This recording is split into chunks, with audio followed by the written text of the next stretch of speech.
Welcome to Pulp Tales, fascinating stories of the pulp magazines and the creative minds that brought them to life. The fictioneers, the artists, the editors, and others. Brought to you by the PulpNet. Learn more about the pulp magazines through articles, blogs, bibliographies, links, over 100 episodes of this podcast, and much more at the PulpNet. Your link to the pulp magazines for almost 30 years. Online at thepulp.net. It's not just a companion piece. It's revealing a whole secret other adventure that was happening that involves aliens. In a way, I guess it's like Pride and Prejudice and zombies in a lot of ways. And then you put it all together here and you create a solid narrative that rolls and fits together, but they're also giving you widely different takes on a story. In this episode of Pulp Tales, Keith Howell moderates secrets, crossovers, and the full account, a discussion of new projects in the works by Meteor House. On the panel are writers Paul Spiteri, Lee Levin, and Win Scott Eckert. It was part of FarmerCon, held in conjunction with PulpFest 2024. This Pulp Tales was recorded in Pittsburgh on Saturday, August 3rd, 2024. We're going to kick off Meteor House, and we got three distinguished gentlemen here who are going to inform and delight you with information about Meteor House and what we got on the table for this year, and maybe some, I don't know, maybe some peeks into the possible futures. I don't know, it's a pluriverse, things can change. The title here, you see it, Secrets, Crossovers, and the Full Account. We're going to start with the full accounts so we end on secrets. So, stick around. First, I'm going to introduce Paul Spiteri. He's easily the face of Meteor House to the public because he's the most gregarious member of our crew. I don't know if it's because of your English background or if you just like to drink. That's what it is. But he's got an interesting background and lots of experience with more editing than writing, right? But he has done some writing. A lot of it maybe in secret, so you might have to seek it out and try to recognize his voice. But the one we want to talk about right now is The Full Account, which is a very, very good book. I read it right before I got here to PulpFest, and it really is an interesting exercise, but also an excellent read and a great package. Thank you, Keith. So thank you for coming to the talk. Really appreciate it. And I don't think there's anybody from PulpFest I can see from here. Thank you for inviting us back. It's really great to be here. I've come quite a way to be here, and I would not want to be anywhere else. So, talking about the book, I think everybody here will know Around the World in 80 Days, whether it was a film, the book, or the TV series. Probably, perhaps not as well known, is that Phil Farmer wrote a companion book, The Other Log of Phileas Fogg, which describes the adventure behind the adventure. Great story, very exciting, been out for, I think, written in 73, published in 73. So going back probably a couple of years, Mike Croteau said something like, wouldn't it be really cool if we combined The Other Log of Phileas Fogg with Around the World in 80 Days? And I think that's about 18, 20 words, and it resulted in about 20 months worth of work. And I'm going to talk a little bit about the approach we took to get what's in my hand at the moment. And it was a journey. First of all, we had to find a text, certainly a good English translation. And I think most people here know Henry Franke as an ERB guy, but he's also a Verne guy. And he helped us identify probably the definitive early translation of Around the World in 80 Days, and it's known as a Hutchinson edition. And that was the mainstay of preparing this book on that side. There were lots of translations. Some of the early ones are not great, so I, as a resource, used many editions, translations, as well as the first French edition and later French editions, just to make sure we could get the best result possible. So we identified the right versions. Obviously on the farmer side, the other log of Phileas Fogg, there's just one edition. That was much more straightforward. Next task was to work out where to move from one story to the other, because we wanted one continuous narrative. We wanted people to experience both adventures as it should have been, as it would have happened. And it wasn't a case of, chapter one, chapter two, or anything like that. There was multiple cuts that needed to be made. But that was, we did that, got that all together. And I think then the next challenge was, even thinking of that process, one thing that did surprise me was how little repetition there was when you did split it out and put it into one narrative. That was quite a bonus, I think, and probably wouldn't have been too hard to put it into one very continuous novel without any breaks. But obviously we didn't want to do that. We wanted people to be able to experience both books separately if that's what they wanted to do, or to read it as one continuous narrative, and maybe different times reading it in different formats. Paul, So, could you maybe mention there's varying narrative perspectives, like third person, first person, right? I mean, that's part of it. I think what I wanted to talk about as much as anything was we wanted to make sure that it was true to itself, and that we could give the reader the best chance of working their way through the book as one continuous story, but be able to recognise what was Farmer and what was Vern. And I think, Keith, you were there, but last year some people will know that we were talking well into the night about how do we illustrate that, how do we make sure that people know they're reading Vern and they're reading Farmer. It isn't too much of a jump, that it breaks the vision that you've got.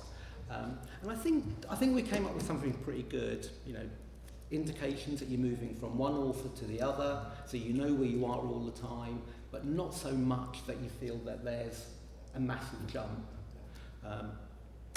Along the way, we had discussions around, what do we do about English grammar and spellings and American grammar and spellings, and we decided that the Around the World in 80 Days, we should try and maintain the English spellings, even though it was a French novel initially, and we would keep the Americanized spellings for the Farmer side. And something that we always strive to do is not change the text as much as possible. There were a few times we had to think about that. A couple of examples that come to mind are in the early English translations. There's an animal called a zebu, which is an Asian cattle. Most translations, or the early translations, changed that to zebra, presumably because it was a more recognisable animal. So we kind of put that back to what it should be. Some of the minor character names had slightly different spellings, so we rationalised that, made sure it was it wouldn't jar, so it would be an easier read, but fundamentally they are the pristine texts of the two novels. So that, great experience, and hopefully people will enjoy the book. I think got two more things to cover off. And I know you probably won't be able to see this, but on the back there's an illustration. And it's an image of Phileas Fogg from the first paperback edition of the Other Log of Phileas Fogg. And if you look at it, this is Phil Farmer. So this is Phil Farmer dressed as Phileas Fogg. And in the last sentence of the other log that Phil wrote, he says, or he kind of hints and says, my initials, PF, are the same initials as Phileas Fogg. Are we the same person? Maybe it's just a coincidence, maybe it's not. So he was definitely hinting at something there. And if you do pick this up at the Meteor House table, make sure you pick up a copy of the programme, because there is a little piece in here. See if I can find it. a message about the full account just credited to PF. So that's a kind of companion piece to the book. So I know we're going to move on now, but if anybody's got any questions at the end or want to come and talk to me at the Meteor House table, more than happy to do that. So hopefully. Could I add a few? Of course you can. If you could hand the book down, thanks. Talk about the cover? Well, yeah, so the cover is a little bit different from what we usually do at Meteor House stylistically. So, you know, if you bought some of our books or seen our table before, usually we go for some kind of, more traditional illustration that harkens back to the paperback covers or the pulp covers, a depiction of a character, multiple characters, something like that. But here I think, we wanted to kind of go for the globe effect here and have a different design, which I think turned out really well. Very happy with that. Just a couple other things that I wanted to point out. We got the rights from the artist who contributed spot illustrations to the 1982 tour edition, Rick J. Bryant, to include his illustrations again in this version. And the Gorn as well. Yeah, and sorry to, so this is actually the Bryant from the tour.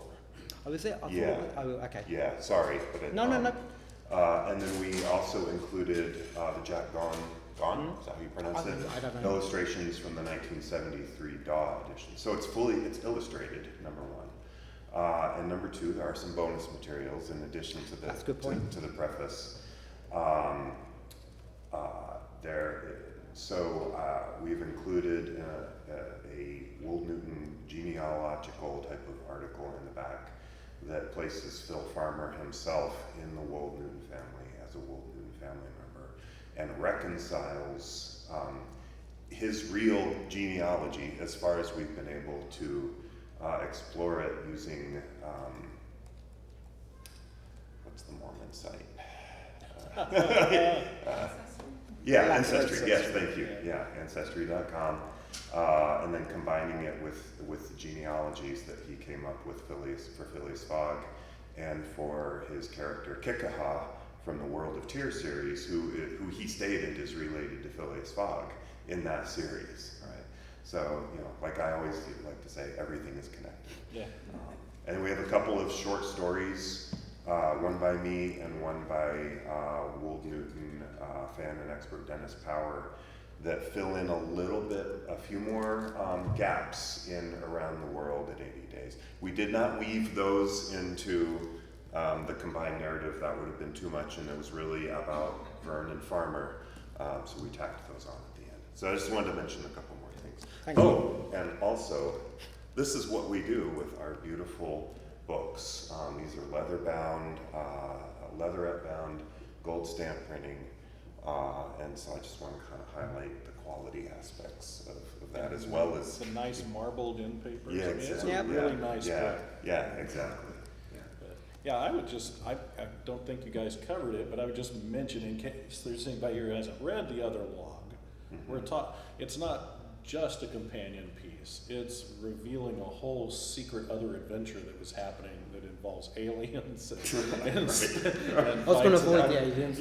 So it's like, in a way, I guess it's like Pride and Prejudice and zombies in a lot of ways, and then you put it all together here and you create a solid narrative that rolls and fits together, but they're also giving you widely different takes on a story.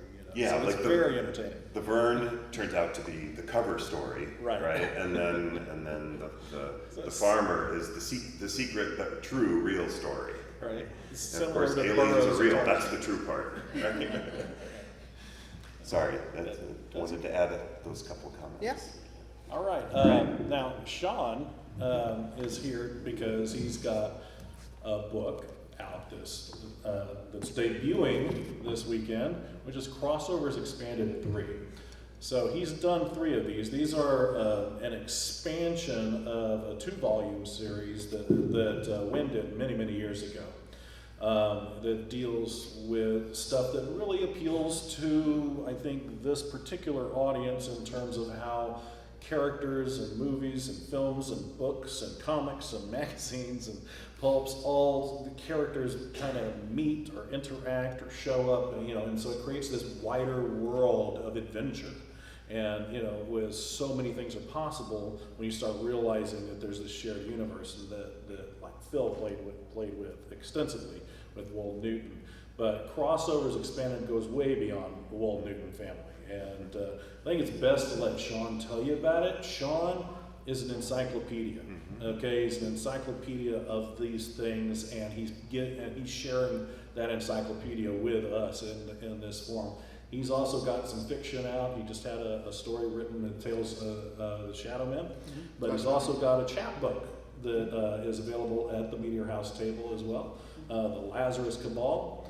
I'm happy to say I got to do that cover for him. I got to do the cover for Crossovers Expanded. It was fun. That third one was particularly fun for me because we got a little more in the vein of almost like superhero-y or costume crime fighter type guy, which is kind of my thing a little bit more. And so I had fun kind of coming up with these characters that are just visual archetypes of a familiar type without being an actual character. And so come check it out at Meteor House after, but I'll let Sean kind of give you more details about this.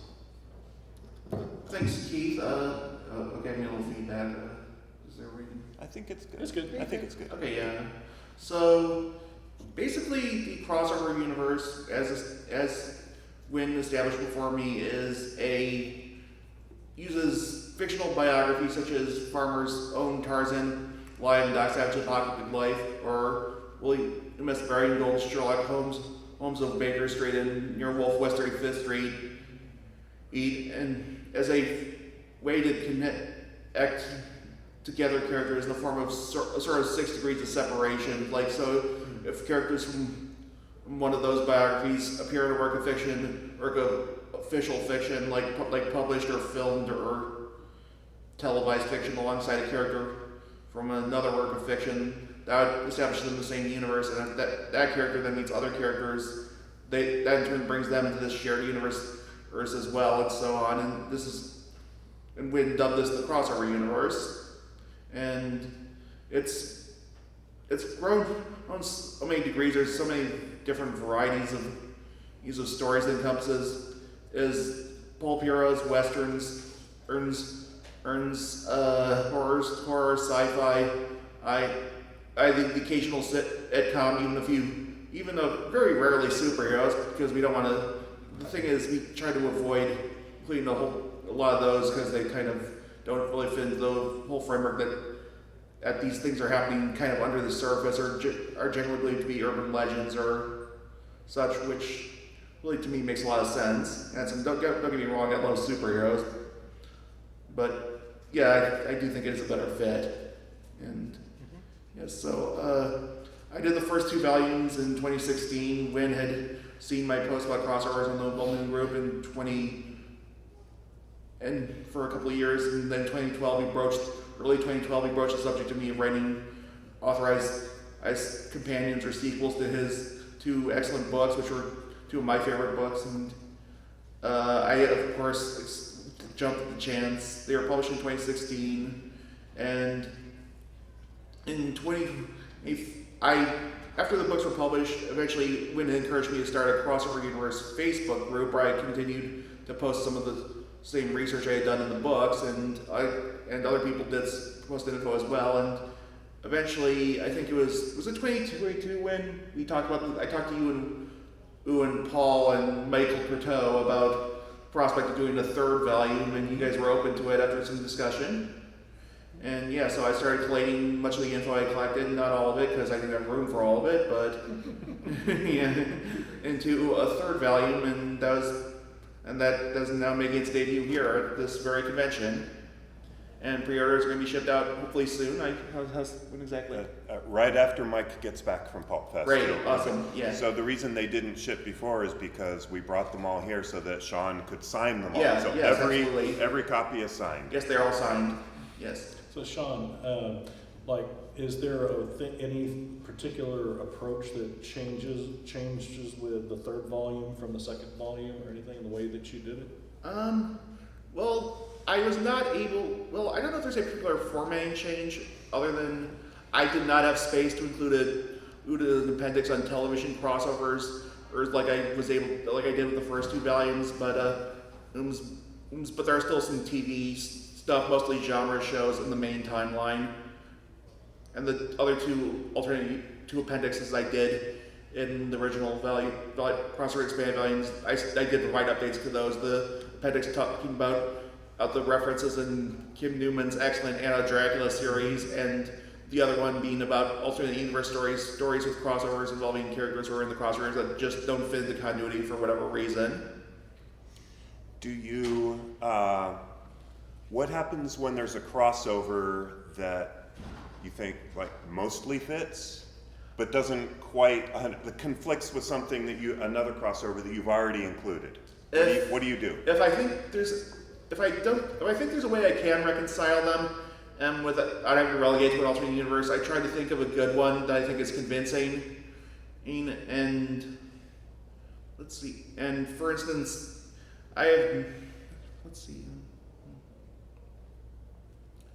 So in the late great Derek Ferguson's novel, co-author Josh Reynolds' The Vril Agenda, he revealed the fates for a couple of pulp characters who I shall not name at the moment, but that kind of conflicted with what had been established for them in a book by Philip as a Farmer. And so, but as Chuck Lawrence pointed out to me, there was some wiggle room there. There was room for reasonable doubt about some of the statements made, and so it was fairly easy to reconcile the two. I would maybe see if you want to expand on this just for a couple of minutes maybe, but just the idea of crossovers. I shorthand it like this to people to explain like the difference between a crossover and an Easter egg is that, like, to me it's like a crossover is, characters interact. An Easter egg is something like, the Maltese Falcon is sitting on somebody's bookshelf in the background. It doesn't place that person in the world of Sam Spade. But bumping into Sam Spade, boom, you've now got a crossover. Right? Well, it depends on the context. For instance, in the TV movie Sherlock Holmes in New York, arc with Roger Moore, or in Patrick Macnee's Holmes Watson, John Huston as Moriarty. Moriarty actually has the Maltese Falcon looking exactly like he does in the John Huston movie on his desk, and the movie takes place well before the book was written. So I think that could.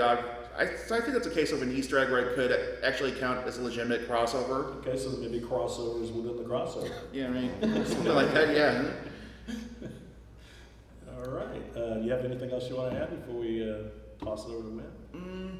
Just gonna say I'm really looking forward to hearing what everyone thinks of this book. Like I said, it's on sale at the Meteor House table along with my chapbook, which Lazarus Cabal, which is covered in here along with my Tales of the Shadowman story from last year. And do you want to talk a bit about Lazarus Cabal? Yes, the Lazarus Cabal is set in, I believe it's set in August 1917. It's during World War I. It features Allied pilot and spy Bruce Hagen Rassendale, and Farmer fans might know the significance of that name and what name he's better known by. And he encounters a group of scientists who are creating zombies out of German soldiers, in an attempt to help turn the tide of war for the Germans. And it's a story that I had a lot of fun writing. I got to draw on my knowledge of pop culture. There's lots of little bits in there for people who are sharp-eyed, and got to draw on some of my love of Italian genre cinema, for instance, and I'm very happy with the covers Keith provided for both. And Can you tell us a little bit more about your interest in Italian cinema and how that influences what you want to write in terms of fiction? Well, I'm a big fan of Italian horror films and spaghetti westerns, and Rick Lay kind of introduced me to spaghetti westerns to a large extent, and because he often referenced them in his fiction, and they've been a big influence on my writing. And I've got a couple published short stories I want to get to eventually. A couple needs minor editing, but that draw on a lot of Euro Western stuff. Yeah. You know, one of the interesting things, and I am not anywhere near an expert at all on spaghetti westerns or Italian cinema like you and Rick, like you are and like Rick was, but I wonder if it's true that given your propensity to want to, you know, view a couple of movies or read a couple of books and then reconcile the information to make them fit, like in your headcanon, and make them work. Yeah. And I think the continuity in some of those was pretty loose, right? Yes, Sometimes, there were a number of like they were connected as a series, but it's still like, well, wait a minute, in the last film he was this and now he's that and what? Yeah, so I try to reconcile things when I can, and there were a number of unauthorized Django films, for instance, where unauthorized sequels to the original Django, where that had no resemblance to the character, and the character had no resemblance to the original. And Rick and I both had our own theory. We came up with independently of each other to explain that basically these so-called Django's were actually imposters who were trying to trade in on the real ill one's name and reputation. And I kind of played with that one of my unpublished stories. Yeah. Cool. All right. That sounds interesting. It should be intriguing. Yeah. Yeah, like I said, I just need to do a couple editing on that other story I have, and then I'll see about finding a publisher. All right. Very good. Okay, well, let's move on to Win, who's you know, you guys all know who Win Scott Eckert is. He's got, you know, what is it? Let's just say Edgar Rice Burroughs. Now he's got Korak out. He's at Tarzan, Pellucidar. You know, he got to finish up Farmer's 9 quadrilogy, or what do you call it? Quadrology. With Monster on Hold. Quadratic But equation. maybe it's gonna, maybe it might be more than that. I don't know. You know, he's got his hand in many pots here at Meteor House and elsewhere as a writer. And you know, don't hold anything against him for his law degree, but he's a great writer. You have one too. I know. I'm still recovering from that. Yeah, we both are. So, but this time out at PulpFest, we're you know, debuting this omnibus edition of the original Philip Jose Farmer 9 novels, and I would like him to just kind of expound on that for all of you out there and what else we have going. All right, great. Can I steal the mic? Yeah, okay. Thank you. All right, appreciate that.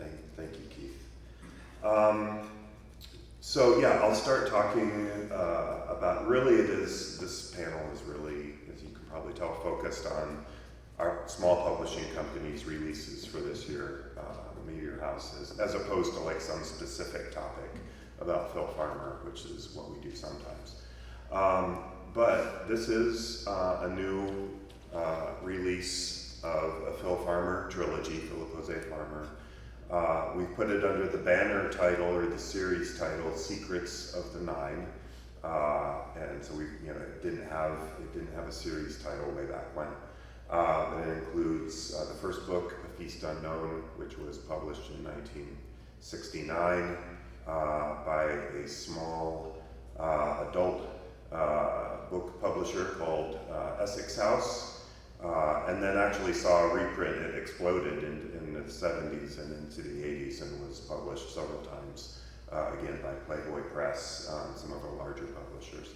And then the two sequels, Lord of the Trees and The Mad Goblin, which came out the following year, 1970, and an ace double, a flip book. And many of you probably seen that or are aware of that.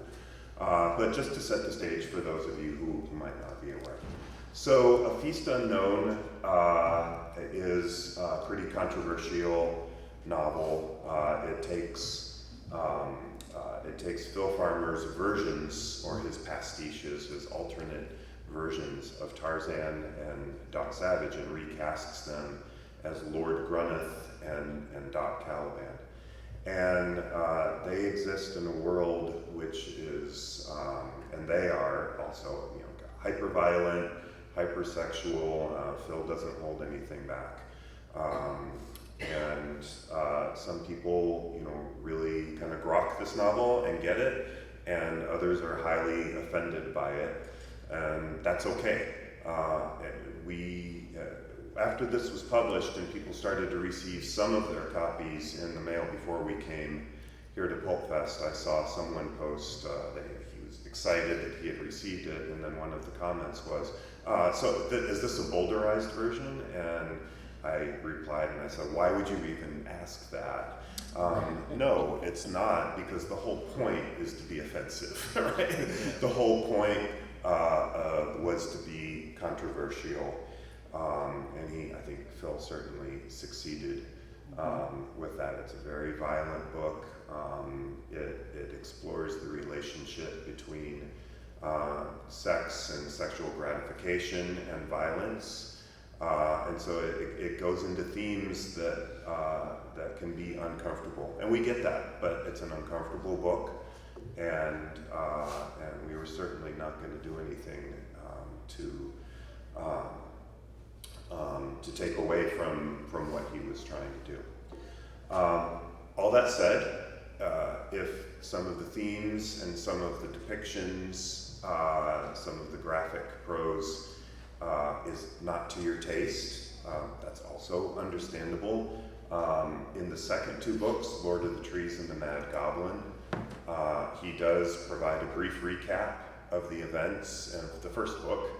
I'm not saying you should buy this and then skip the first book. That's not my recommendation. However, I do understand that people have different tastes. The second and third book can be read without reading the first book, and in those he does just much more of a straight pulp adventure, still with his two pastiche characters, but more, still I think written in a little bit more of an adult fashion, but certainly, much more palatable to your basic pulp reader or adventure reader, if that's what you're interested in. The books are about, again, and I think he loved secret histories and what's going on under the surface of our world, from a sociological perspective, an anthropological, political, religious perspective, what's really happening in the world, which probably plays maybe a little bit too uncomfortably into all of the conspiracy theories that are flying around, in today's day and age. He was not a conspiracy theorist in real life, but he played one as an author. Okay. And so the history of the world is that there's this cabal of 9 immortals who have lived for tens of thousands of years and have been pulling the strings of events in the world and making things happen so that events would turn out the way they want. So they're basically in charge of the world. So whoever you think is in charge isn't really in charge. They really answer to the 9, this group of immortals. And Doc Caliban and Lord Grunneth become beholden to the 9. Because they use as the dangling carrot the immortality elixir. Oh, you'd like to be immortal? Well, then you must do our bidding.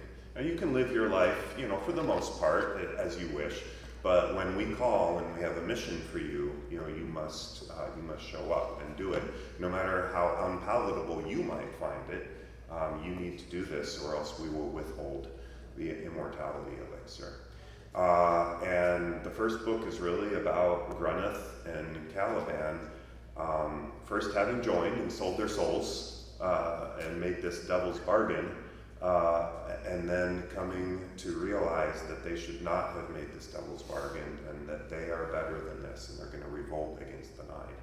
And so, and there are opinions in fandom when someone expresses an opinion that this is, against Tarzan and against Doc Savage, and we saw the code of Doc Savage and everything in the prior video. My response is, these characters, they were human, they made a bad decision, but there's something still very good within them, and they've decided to rebel against that and become the heroes they were meant to be. And so, to me, I find it, a more realistic lens on human beings. Human beings are complex, but ultimately these men with the golden hearts and a sense of honor, their honor does prevail, and they revolt against the Nine and try to take the Nine down. And so that's what the whole series is about. The first book, Grunneth and Caliban first against each other and then coming together as brothers, both literally and figuratively, as brothers to challenge the Nine. And then in the second and third books, their continuing fight against the Nine. And it's a parallel adventure, right? It is, yeah, that's a great point. So the second and third are a parallel, Lord of the Trees and Magogwin are parallel in that they take place simultaneously, but they're having a separate adventure. And there's one instance, I think, where Grunneth, calls Caliban or something, in the Grunneth book, and so that it's tied together. And then Caliban refers to that in the other book, so it's tied together. And then, excellent point. To your point, they do come together at the end of both books. With this massive, and it's not a spoiler, this book has been out for 54 years, all right? So I'm not, don't spoil it, right? They come together in a massive fight against the Nine at Stonehenge, right? And so that's why Stonehenge is in. This is not a literal depiction of the battle. It's a stylized, depiction of them together, and with Stonehenge in the background by the magnificent artist Doug Klauba. And even though this exact scene doesn't exist, or it's not in a precise depiction of the book, because they're wearing like armor and all this stuff in this battle.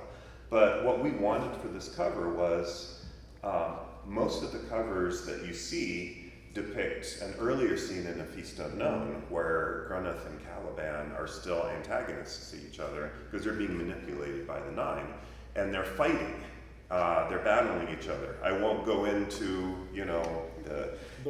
what body parts they're grabbing in order to try to defeat each other. Let's just say they're having a sword fight. Yeah. All right. Without swords. But what we wanted, since that cover had been done so many times by so many different artists, we wanted to show, a little bit later in the battle, and their joint battle against the Nine, that they're brothers and they're together. So here they're allies in this cover, and I think Doug did a beautiful job. Doug also did the cover for the fourth book of the quadrology, which bizarrely came out 3 years ago because nothing works the way you want it to in publishing. That was The Monster on Hold, and he did the trade paperback cover for that one. But they did include it in the Wheatley cover. Yes. It's on the inside. Correct. So we did a hardcover of that book, The Monster on Hold, with limited cover by Mark Wheatley, as you mentioned, and then we put the Doug Klauba cover on the inside papers. There's nothing here. But. So the special thing about this book, to me, is that, first, finally, they're all together in one uniform edition. You can read the whole original trilogy. The second thing is the number of different contributors that stepped up and helped us get this book out and really added some great material to it. So one thing you can see here is we have a signature page. And the signature page is the same signature page that Doug Klauba did 3 years ago for The Monster on Hold. And it's a design showing all the symbols of the Nine as Farmer describes them in the book. And then we have contributions from, I'm going to mess this up because he's changed his name or something, but Eisen Ragnar Bellerfon, who used to be known as Jason Robert Bell. He's a New York artist. And I met him at Comic-Con 20 years ago. He's a big Doc Savage fan, and big Phil Farmer, and a big Nine Universe fan. So he contributed 3 color plates in the interior. Here's one of them of Lord Grunneth, and it's actually on the free button that you can get at the Meteor House table.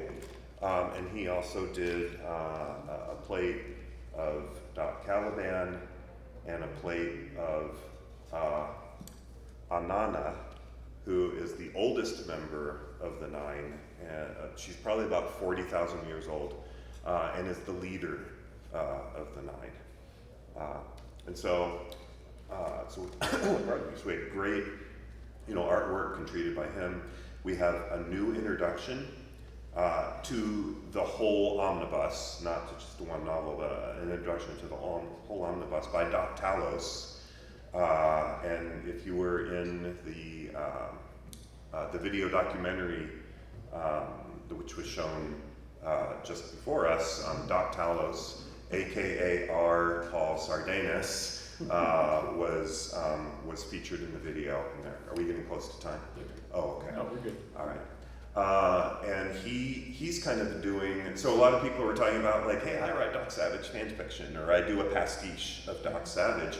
He's doing the pastiche of Doc Caliban, right? He's basically like, let's go, one step further. So he's writing stories and books, and Jason Robert Bell does his illustrations. So it was really great to include that, to include both of them. We also have an introduction to the novel A Feast Unknown, or actually an afterword, I apologize, by Art Sippo. Art has not been here in several years, probably due to health reasons. Unfortunately, we miss him. But he wrote an introduction specifically to the first novel. And then I provided a timeline of the Nine universe, which is actually also in the Monster Untold, the fourth book. And then I provided an afterword as a teaser to the Monster Untold, called Spoilers of the Nine, where I kind of reveal my writing process and some of the things that you might have missed in reading The Monster on Hold. So it's all marketing is trying to get you to buy the other book too, right? Yeah, of course. And before I move on to our chat books, any questions about this? This is a limited edition hardcover. We also have a softcover trade edition. This is limited to 200 copies, and we do our standard leatherette binding with gold stamping on the front as well. All right. If we don't have any questions about that right now, we can miss move anything on to the chat books. Yes, sorry. Yeah. Okay. All right. Let's do the chat books. That's good. So, as you're probably aware, with leatherette and gold stamping, these books can be pretty expensive, and they're collector level books. The trade paperbacks, we try to price more accessibly, but printing costs are what they are. So a couple of years ago, we decided we really want to try to at least hook a reader if they come to our table in a way that's really affordable. So we started doing chapbooks. A chapbook is a really simply printed short story, or a couple of short stories, or a short story in an article, something to pique your interest. And these are priced, I think, at generally $10, but some of the older ones are priced at $8 now. So really to provide an entree into what we're doing. So this is a Sherlock Holmes short story that I wrote called The Adventure of the Fallen Stone. This is kind of a semi-sequel to his Adventure of the Peerless Peer. Doesn't have Lord Greystoke, if you're familiar with that pastiche, but it kind of follows on from those events. And the first one is actually out of print, which was a Lone Ranger Phillies Fog crossover, which is now in that book, so you can still get it. So Actually, it's the first one. If you want to read it, don't get the chat book. Buy this. All right. And then we have Frank Schildener, who works with us occasionally and also works with a lot of other new pulp publishers. And he wrote a chapbook short story for us called Watch Your Back, Mr. Minimoto. And because Mr. Moto is still under copyright, so but you can see the art that Keith did for this has the little circle at the top with a portrait, a facial portrait of Mr. Minimoto in it, which is really harkens back to the Mr. Moto paperbacks, if you've ever seen them. So that was really cool. And then we have last year's chapbook, which is 2 short stories by Jason Scott Eckert. There he is. Hey, Jason. These are very cool. These were both reprints, right? Or was one a brand new? One was brand new, and one was like from a Cthulhu or a Sword and Sorcery. Tales of the Shadow. Oh, Shadowman. Great. Okay. All right. We should talk about that, because a lot of us have come up in Tales of the Shadowman. But with art by Charles Berlin, who did several of our covers for Farmer the fan zine that Mike and Paul and I and Christopher Paul Carey kind of all really started with and cut our teeth on 20 years ago. So these are a lot of fun with kind of hinted connections to some of the ancient Opar, the Haggard. I mean, it's kind of those references. So it's in that vein of, you know, Haggard and the Lost Worlds and Robert E. Howard and that area. And we did talk about one of this year's chapbooks by our friend Sean here, called The Lazarus Cabal. And again, that as a new publication, that's available for $10 right now at our table. And then at the last minute, and fortunately Mike is not here to kill me again, because he's manning the table, but probably about, I want to say, maybe 3.5 weeks ago, something like that. Not quite a full month ago. Yeah, not quite a full month ago, but 3.5 weeks ago. I messaged Mike and Paul and said, I just woke up and I have this crazy idea, and it's 3.5 weeks to PulpFest. And Go back to sleep, Win. Huh? We said go back to sleep, which I should do. I should really go back to sleep. But I didn't, and they didn't tell me to go away, and they got on board with it really, really quickly, which was really cool. So this, as you know, Rick Lay was here 2 years ago. He wasn't with us last year, and now he's not with us at all, because he passed away in April of 2024, several months ago. 2022 Muncie Award winner. We toasted him last night in our little FarmerCon, social hour out in the lobby. We can toast him again and again and again, and we should. But I thought, geez, we need to do something. So we put together.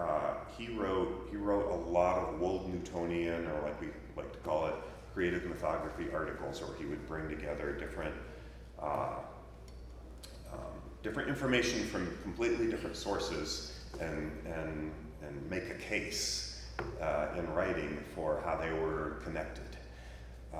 And so one of my favorite articles of his is called The Secret Origin of Sumeru, which, and in Sachs Romer Sumeru series, the origin of Sumeru is never explained. And Romer was great at that, creating mystery in this character that you just want to know about it, and dropping these hints.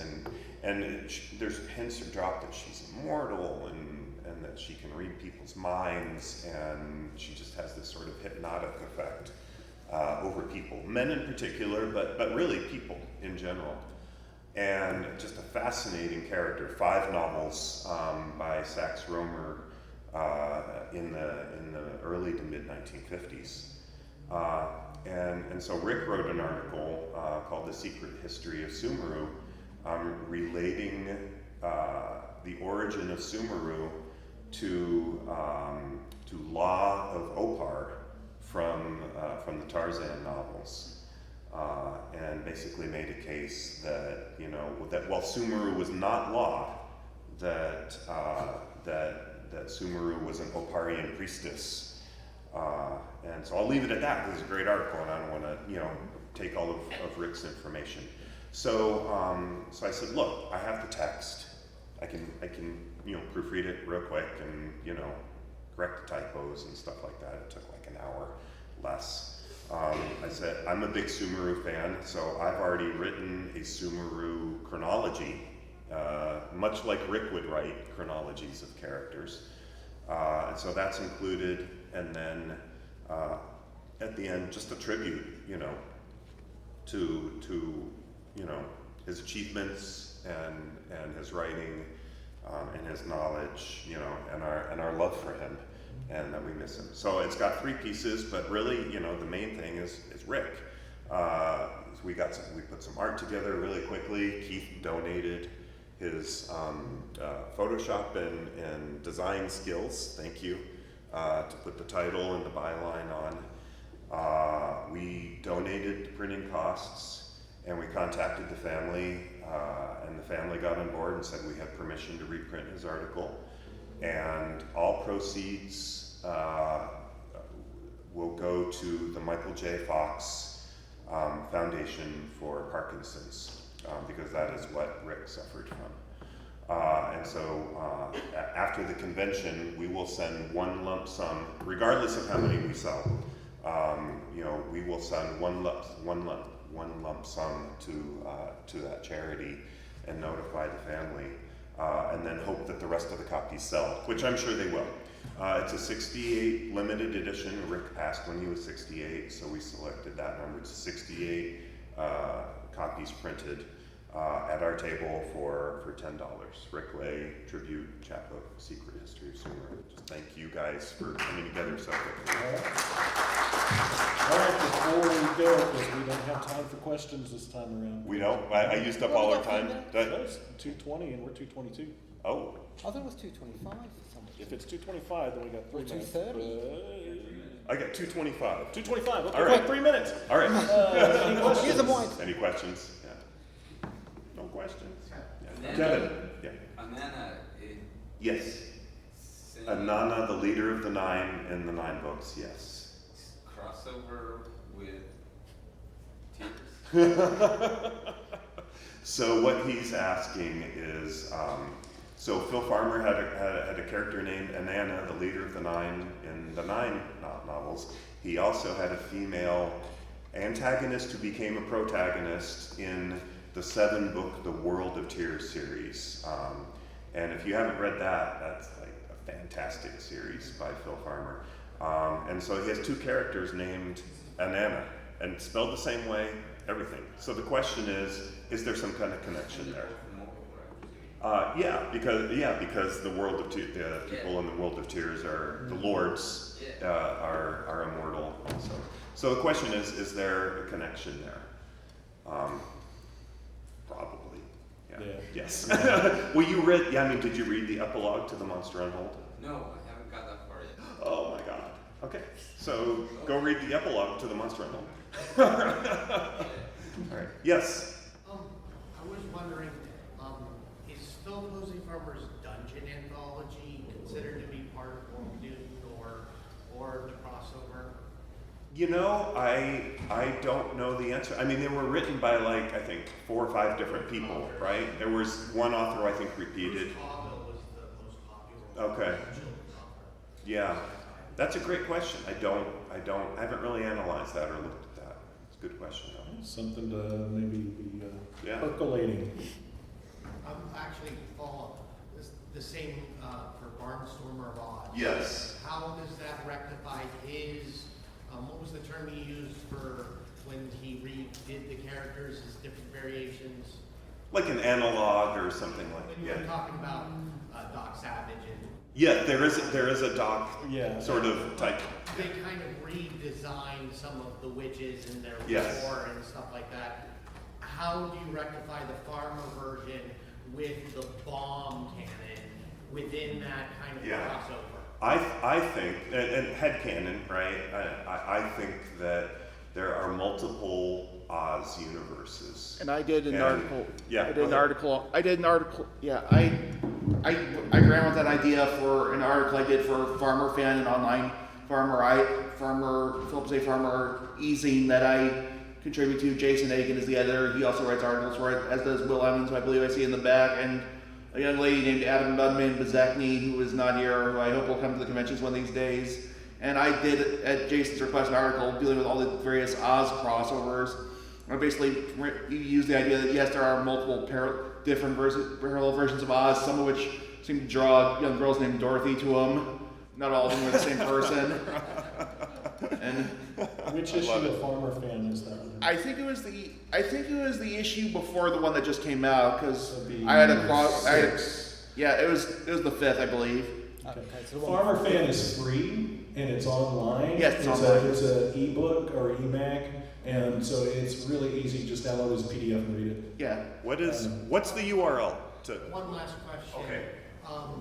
Do you think there's a space, I know legally with BOM and everything it would be difficult for a farmer style official sequel to Barnstormer done maybe pulling in some of the characters, from Oz that BOM used that Farmer didn't touch on there, in the style that you guys did a Fall of the Day book, Could you see that kind of, Can I take that I think it question? would legally be possible, yeah. Maybe. I mean, we'd have to look at what the legal ramifications of that might be. But then we'd also have to find someone who was really well versed in Oz, okay, but also who was well versed in Farmer, and do both. So I wanted to close, unless there's one more. I do have one more thing I wanted to mention. Any more questions? All right. Let me just mention one thing also. Farmer's love of Oz is maybe bigger than people realize. Yeah. He used to actually fly an Oz flag outside of his house. Okay. All right. So you alluded, like maybe this will happen. So Secrets of the Nine, I think you called what, a quadrology? Yeah, but Yeah. Maybe I need to come up with another word because Not including Frank's novella, right? But if Right, if we right. include That's sort of like like a little sci-fi. full length novels of the main cycle, will be a quintology. Officially. Contracts are not signed, but contracts will be signed. All right. And So if you've read The Monster on Hold, Yes. that's not the end. it's not the end, and the reason it's not the end, and it will be solely under my byline, which is an unusual arrangement with the estate because the estate doesn't really like to authorize full-length novels without a farmer co-author credit, and I understand why. So they've really only authorized novellas for that. They feel that novellas are different from novels.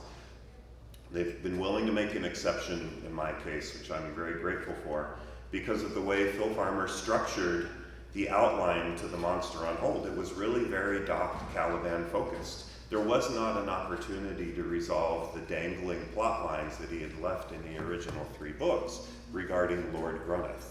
So the Lord Grunneth plot lines are still hanging out there unresolved, and I didn't want to try to shove in resolutions to them into the Doc Caliban book. So there will be a 5th Lord Grunneth focused book, title yet to be announced. I'm sure Doc Caliban will still be in it too, but the focus, the POV will shift back to it. So it will follow the pattern of, Yeah. the Feast Unknown was both of them together. Right. Then we alternate Yes, individual adventures, and Right. now we're going to do the same. correct, Awesome. correct.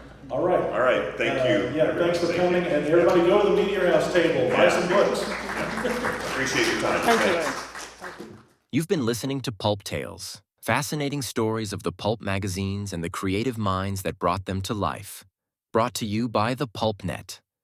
Learn more about the pulp magazines through articles, blogs, bibliographies, links, over 100 episodes of this podcast, and much more at the PulpNet. Your link to the pulp magazines for almost 30 years. Online at thepulp.net. Subscribe to Pulp Tales on your favorite podcast platform, or listen to us on the web at the PulpNet. If you enjoy our content, please like us or leave us a review. And tell your fellow pulp fans about Pulp Tales. Thank you for listening, and keep reading the pulps. Pulp Tales is copyright 2024 by William P. Lampkin.